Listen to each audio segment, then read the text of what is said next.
I met a girl in Nigeria, 13 years old, Fulani girl, betrothed to be married to her 40-year-old first cousin. She had her first baby at age 15.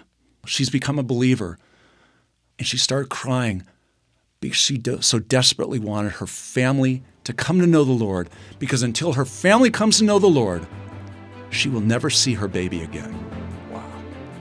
But knowing that if she goes back, they're going to kill her. Jesus never promised his followers an easy path. In fact, he told his disciples that the world would hate them. He sent them out as sheep among wolves. Jesus' words came true in the life of the apostles, and they're still coming true today in the lives of his followers around the world. Join host Todd Nettleton as we hear their inspiring stories and learn how we can help. Right now on the Voice of the Martyrs Radio Network. Welcome again to the Voice of the Martyrs Radio. My name is Todd Nettleton, and we are in our studio today with Brother Philip.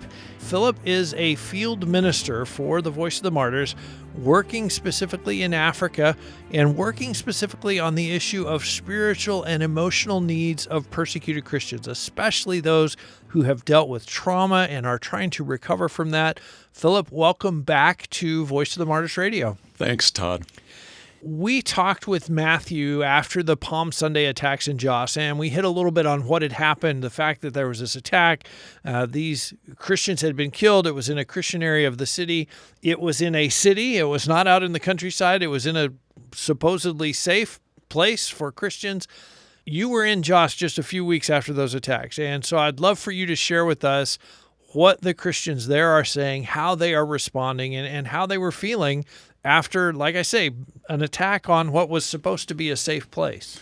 My experience there is there was a pretty heavy military presence, and things, quite frankly, were tense. And some believers were angry. This hit very close to home. It hit on one of the holiest days of the year for Christians, and it was very brazen. The other thing I think we need to remember about that Palm Sunday attack is it was not isolated. There were several attacks that occurred around that time. And I talked to some of the direct victims of those attacks that were in villages just outside of Jos. One lady that I talked to, 2 days before I arrived, she had lost her sister and her two nieces. There's really not necessarily a good thing to say, but your presence can mean so much. And so with this particular woman who had just lost her sister and her nieces, I just sat with her. I sat with her. We call this at VOM the ministry of presence. I sat with her, let her cry, let her express her anger, and she had a lot of anger, but mostly just let her process out loud the gravity of what had just occurred. One of the things I know you also did in Nigeria was you met several Fulani believers in Jesus Christ, and we think of the Fulani, we hear Fulani oftentimes when we describe an attack against a church or attack against a Christian village. It is Fulani Islamists that are attacking. So how is it when you sit down with a Fulani who is a fellow follower of Jesus, and maybe share some of their stories? Yeah, it really was amazing because on this trip and over the years I've learned, especially in talking with the Fulani, is that it takes a long time for them to really feel comfortable with you. Jihadism has been part of their history, part of their culture, for somewhere in the neighborhood of 300 to 400 years. The first jihadists in sub-Saharan Africa were Fulani. Wow. And so it is part of who they are. It's baked in. When you hear about attacks, a lot of times the foot soldiers are going to be the Fulani. But I was interested just learning about what their lives were like before they became believers and why they chose to become believers. Because you oftentimes hear about the Fulani as being one of the most unreached people groups out there. But what was interesting in talking to them was, first of all, what their lives were like before they became believers. And I talked to this one young man. He was 23 years old, but he looked like he was about 15. Very slight build. The Fulani tend to be kind of slight in their build. And I asked him, after just getting to know him, what he used to do as a Fulani herdsman. And he said that his value to his tribe was about the same value as the cattle. They only valued what he could do for them. And that was the first thing that he said. But the other thing that he said is that his role, and forgive me if this is too graphic, but he was there to send messages to Christian farmers that they were not welcome. He was very slight of build, but he was very precise with a machete. And so he would go into homes at night and attack, kill Christians. And so I asked him, I said, how many Christians do you think you've killed? He said, I lost count at 10. Oh, my. I said, well, what else did you do? Well, I burned down 4 churches. Well, what else did you do? I sent very clear messages to surviving family members that they needed to leave by either destroying their crops or doing other things that we would equate with acts of terror. And so that was what his life used to be like. And then he became a believer. And here's the thing. He was doing all this as a teenager. Okay? Yeah. So think child soldier, right? And we know from our research on child soldiers, once this gets baked in, once they are able to kill indiscriminately, once that really sets in their neurological makeup, it's really hard to get that out. Yeah. Because they become desensitized to it. But here's a man who was very sensitive to what he had done. What ultimately opened his heart, he goes into a Christian farm. He says, I'm going to make sure that they leave, and I'm going to terrorize them. And he said, the woman comes out. The husband wasn't there. The woman comes out. She drops to her knees. He was there to kill her. She drops to her knees, and she said, I know what you're about ready to do to me, but know this, God has already forgiven you. Wow. And she said, if you want to talk more about this Jesus, this God, I will talk to you. And he was so moved because he said, I felt like somebody was treating me like a human being, that they weren't hating me. And so what he did, he had 3 of his buddies with him. They chose not to kill her. They left. Secretly that night, he comes back, knocks at her door. By that point, her husband was there and says, I want to know more about your Jesus. Wow. And here's the thing. He paid a heavy price. He paid such a price. And here's the reason why they're so unreached. When the Fulani come to know the Lord, it's a death sentence. Or for many of them, it's a death sentence. And they know that. Yeah. He goes back. He accepted Christ that night. He goes back and tells his family. And they beat him within an inch of his life. They beat him within an inch of his life. They thought he was dead. Then we got him through our partnerships. We try to reintroduce, our partner tried to reintroduce him into that state with a pastor. The family found out again, and within 24 hours, they had attacked him again and almost killed him a second time. Wow. And so that's the fate. And so those who become Christians, Todd, I mean, you want to talk about a rock solid faith because they know the cost. Mm-hmm. They've considered the cost, and yet they've chosen to follow Jesus. What is the goal of his discipleship program, or what is his goal when he comes out the other side of this? Does he still want to go back to his area and to the places where his family is, or does he see like, I can't do that because 3 strikes, they're going to get me the next time and they will kill me? What was he hoping for down the road? Well, here's the amazing thing, and I heard this repeatedly from Fulani. They have come to know the Lord. They know the cost. And what I hear is, I want to share the gospel with my family. And I talked to another man, and he had similar background, killed 8 Christians, not 10 Christians. And he has since become an evangelist to the Fulani. Wow. But here's the thing. You cannot run the Jesus film in an open football field there in the Fulani in northern Nigeria. You can't do that. That's not a good idea. That's a death warrant. That's a death warrant. So they do it in living rooms at night, a very clandestine fashion. But through that, they've seen spiritual fruit in this tribe that is so hard to reach. And who better to do it than other Fulani, right? Because remember, Fulani are a cultural group. They have their distinct language. And so who better to do it? But you hear when you talk to many of these Fulani this desire to share the gospel with their unsaved family. their unsaved friends, so that their whole tribe, so their whole clan can experience what they've experienced. And as you said, they absolutely 100% know what the cost of that could be and is likely to be, frankly. It's going to be something that costs them their lives. We're talking this week on Voice of the Martyrs Radio with Brother Philip. He is a field minister for the Voice of the Martyrs in Africa. Philip, I want to switch gears a little bit and talk about Burkina Faso. I know just in the last few weeks there was an attack. Another pastor was killed in Burkina Faso. You have spent a lot of time in that country helping Christians, especially Christians who've been displaced. Share a little bit of your experiences there and what the church looks like. What do our brothers and sisters have to endure to follow Christ in Burkina Faso? Yeah, Burkina Faso is an amazing place. It's also the scene of what has been an unfolding tragedy for the past 10 years. After the Arab Spring, 2010, 2011, you had a lot of folks that were released from Libyan prisons.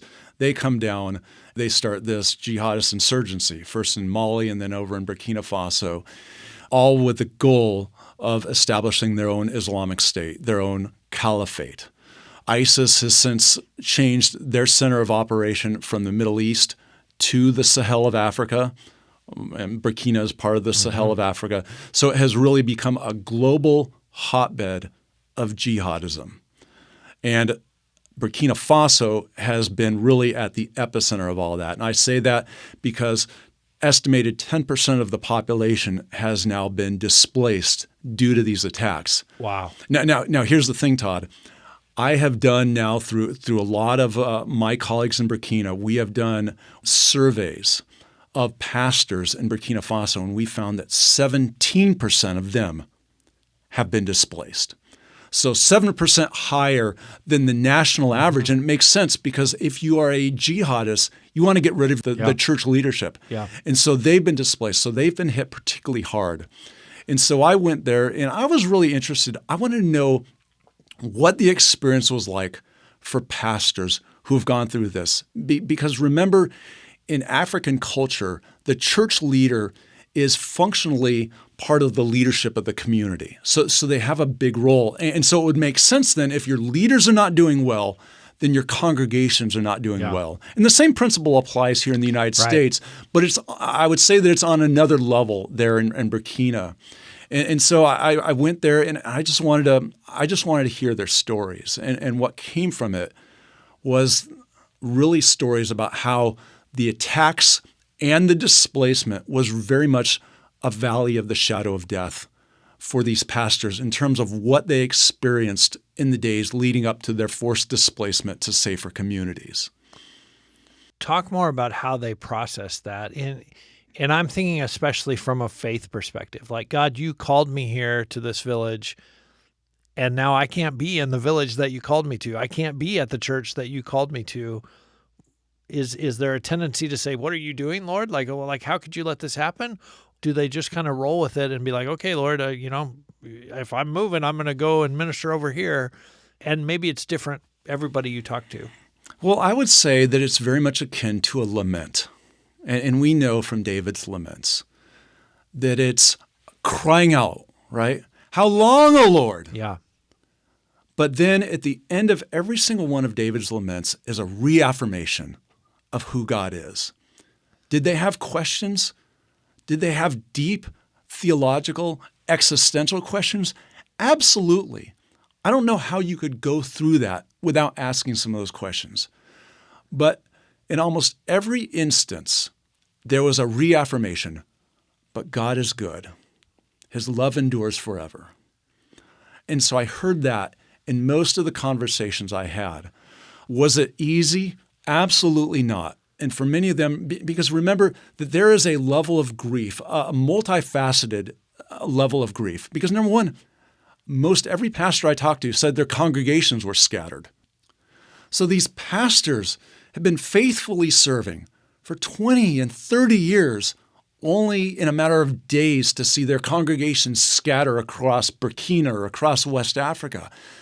And so they're grieving because in this culture, the congregation becomes their family, right? Yeah. And so they're grieving.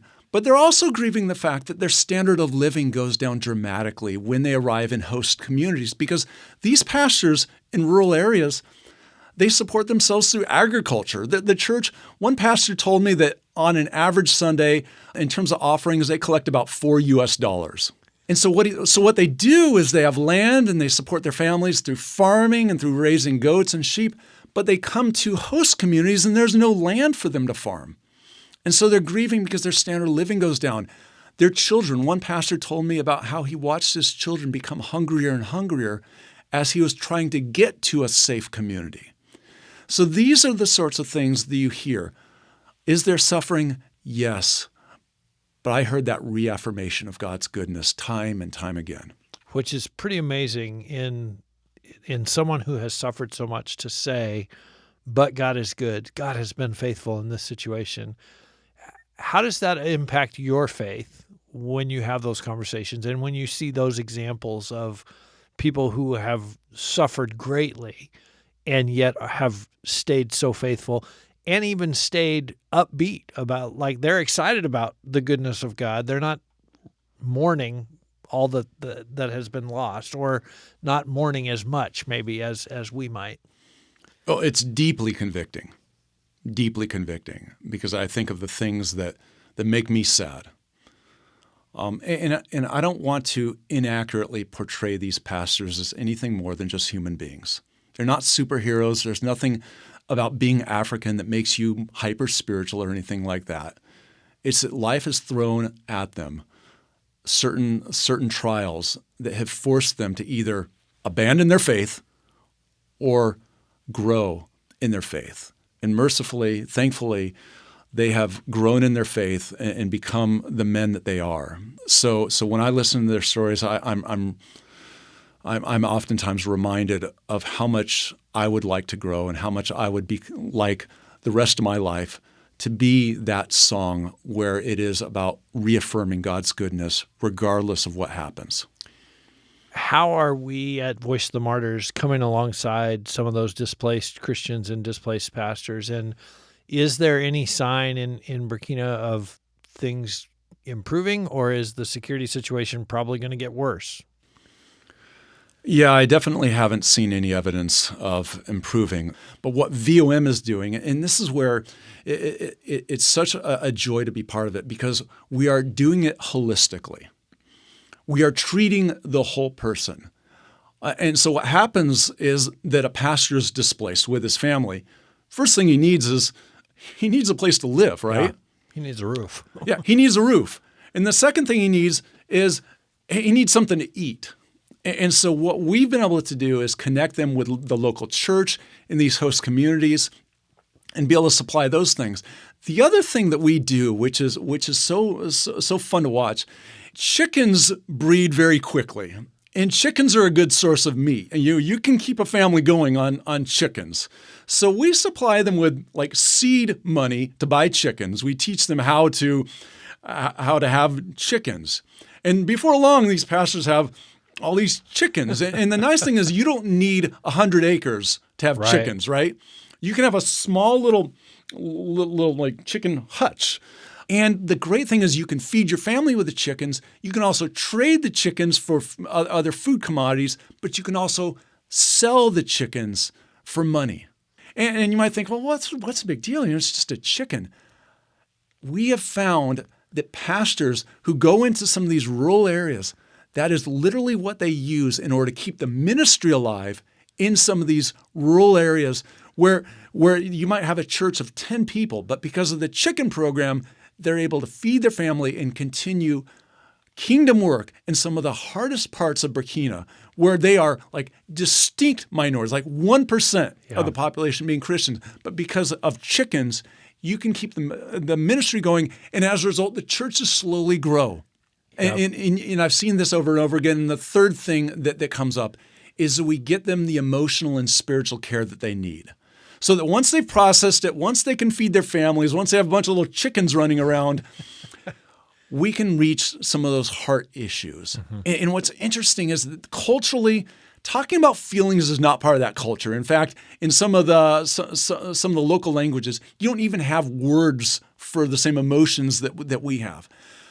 But you give them permission to start feeling, and all of a sudden, fellowship builds among the pastors. You take away the shame of having nightmares and fear and things like that. And as a result, they start growing stronger. They start healing. And as church leaders, then they start passing that on to their congregations. And so you see more of a message akin to what we see in the life of Jesus, where he's willing to weep in front of others. And that's where things get really exciting, because as a result of this unspeakable violence, you can come around and you can actually equip them so that they return to their home villages, sometimes in a stronger place. And the holistic approach, the dignity of work, of having, like, you're raising your family's food. It's not a handout. It's your work that's providing that. It's such a great thing to be a part of, literally life-changing ministry. And as you say, as we reach pastors, then that filters down into whole congregations, and it spreads. It just is such a great way to do the ministry. When you think about the work that you're doing in Africa, when you think about our persecuted brothers and sisters in Africa, what are the things that you worry about, and what are the things that bring you joy? I think that what brings me joy is seeing the way God continues to move, even in the darkest parts of the earth. And so that's what brings me joy. And what I've seen in my work in Burkina, the Congo, Nigeria, is it doesn't matter how bad it gets. God can move mightily in the hardest of situations and continue to advance his kingdom, win new souls for the Lord, even in those most seemingly dire of circumstances. And let me reiterate, these pastors suffer. But you know what? You know who else suffered? Our Lord and Savior suffered. Yeah. All they are doing is, in a very personal way, following his example of suffering and suffering well. But I'll be honest, when you hear about the suffering, these are brothers and sisters. It hurts. It's a weight. Yeah. I met a girl in Nigeria, Todd, 13 years old, Fulani girl, betrothed to be married to her 40-year-old first cousin. They tricked her into getting married. She had her first baby at age 15. And I hurt for this girl. She's become a believer. And we talked about the Fulani earlier. They do not show feeling. When I asked about her baby, that she had to leave in order to be a Christian, she started crying. Before asking her about her baby, she didn't even look at me. As stoic as anybody I've ever talked to. She started crying, and she started crying because she so desperately wanted her family to come to know the Lord, because until her family comes to know the Lord, she will never see her baby again. Wow. And I hurt for her because here's a mother yearning for her baby, but knowing that if she goes back, they're going to kill her. 18-year-old girl. And I want so desperately to be able to join her and do something so this young woman can see her baby again. Yeah. I think of many of you who are probably praying for someone to come to faith and maybe thinking about giving up hope, or you just feel like this person might be beyond the reach of God.